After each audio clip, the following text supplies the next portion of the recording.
nk'uko mwabidusabye Subre TV bisanzwe bimenyerewe muri weekend no kubasabira icyamamare ikiganiro amamana n'ibyamamare byawe ku Subre TV, aho tukina tukaganira n'ibyamamare bitandukanye bakatubwira cyangwa se bikatubwira ubuzima bwabyo uko bibayeho. Uyu munsi twabazaniye Riderman kubera ibitekerezo bya bamwe muri mwe cyangwa se by'abakunzi ba Subre TV nk'uko mwagiye mu bidusaba. Yes, twamubajije byinshi cyane bijyanye na approach afite kugira ngo ibisumiza bigarure. Tuganira ku bijyanye n'intereremba afite Bonta Risky na Nombreux Patron n'izindi zitandukanye. Don't touch ikiganiro cyo ni amamarana n'ibyamamare bya ku Subre TV. The host is Zenchi cyangwa se wateguye interview zimeze neza wabarisha ibibazo nkaho muhibere cyangwa se muko mukibariza ni Zenchi. Twibutse gukora like, share na comment. Mbere cyaho by introduction twasusa bari burasirazuba iburengerazuba mu cyangwa amajyepfo mu mujyi wa Kigali ndetse n'ahandi hose ku isi, kandi turabizi ko Subre TV ihagera. Don't touch.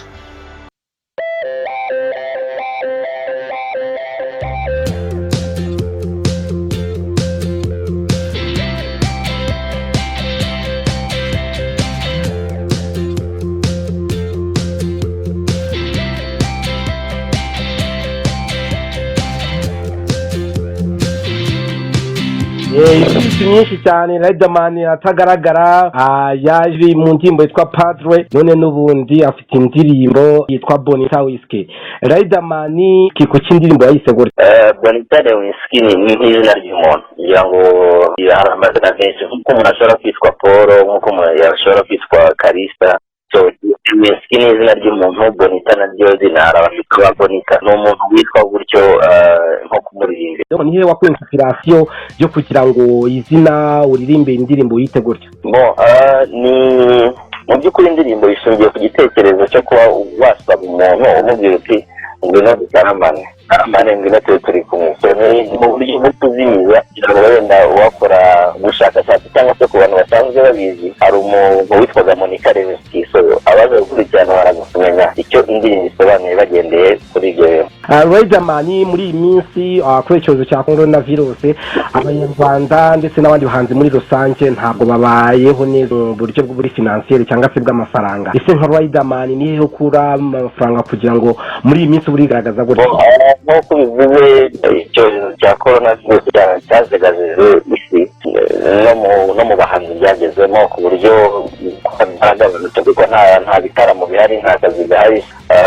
Hari uburyo nyine ibikorwa turi gukora bigiye nko kuvuga ngo abafana bacu bishwe n'irungu no kugerageza ntabwo ari ukuvuga ngo n'ubundi bushobozi bambaye, ariko no kugira ngo abafana bacu batishwe n'irungu.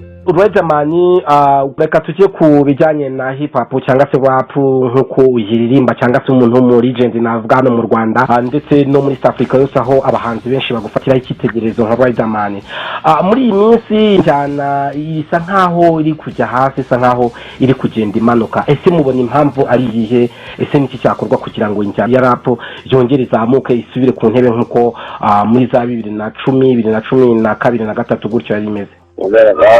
Impamvu ni nyinshi kuko hari iziduturukaho, hari n'izituruka mu baza kuyiteza imbere. Impamvu nyinshi gusa igisubizo ntekereza ariko kiri muri twese, yaba ari abahanzi ba hip hop, biradusaba ko dukora cyane, biradusaba ko twirinda tukagira discipline tukita ku kazi kurusha uko twakwita ku bindi bintu. Kuko mu minsi ishize bimwe mu byagiye bituma hip hop ifite intege mu Rwanda harimo kuba hari abahanzi benshi bayikoraga ndetse binjira mu hip hop bari muri gereza, abandi bari iwawa, abandi bari mu bindi bintu bitandukanye.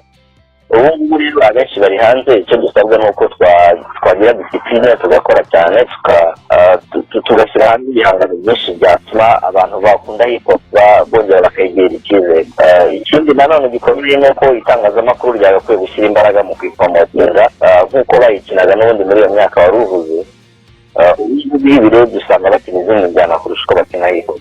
Byaba byiza abanyamakuru nabo babidufashijemo kuko nibo batuzamuye n'ubundi nabo bakomeza no kwizamura. Ni ugufatanya. Reka tuze ku kijyanye n'ibisumizi. Hari amakuru dufite avuga ko ngo ibisumizi byagarutse. Ese ayo makuru koko yaba ari byo, yaba iriya studio yagiye ibikora twese yanagize n'izina hano mu Rwanda bese ayo makuru atugeraho yaba ari ndifite muri gahunda ariko ntabwo ari none ahangaha ndifite muri gahunda yuko ntayigarura ariko birasaba yuko bino bintu by'iki cyorezo twamenya aho byerekera kuko nanone urabona yuko secteur zose zagiye zikorwaho izi ndirimbo zose ndi gukora yaba ariyo Padre wari uvuze yaba ari Bonita izindi zagiye zisohoka mbere cyangwa n'izasohoka nyuma zagiye zikorerwa n'ubundi muri iyo studio so studio yo iracyahari n'ubundi igihari ni uko twabanza tukareba bino bintu aho byerekera kugira ngo nanone tutaza kujya mu gushaka gukora business gusa ariko ugasanga ubuzima turi kuwushyira mu kaga kugira ngo igihe icyo ari cyo cyose covid yabivuyemo ibyo ngibyo byakoreka nta kibazo kugira ngo nanone dutange n'umusanzu kongera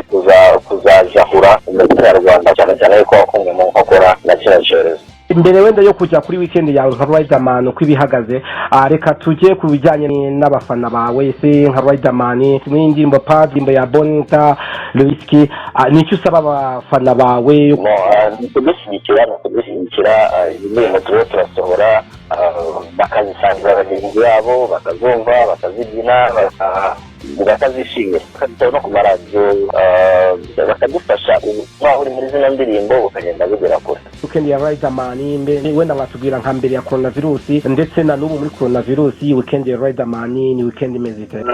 Mbere ya coronavirus weekend ubundi yabaga yuzuyemo ibitaramo byinshi cyane akazi kenshi cyane ingendo nyinshi cyane umuntu yaruhukaga nko ku cyumweru cyakoze yenda nabwo ku manywa umuntu akaruhuka gatoya akaba ari kumwe n'umuryango. Kuri uyu mwanya rero kubera corona ntangira ngo weekend zirasa umwanya munini umuntu awumara ari kumwe n'umuryango awuhereza umwanya mu migizi bw'umuntu aba ari muri studio mu kazi kenshi kagiye gatandukanye ariko muri weekend umuntu ajya umwanya akawugenera umuryango aho kugira ngo nawe umukenera.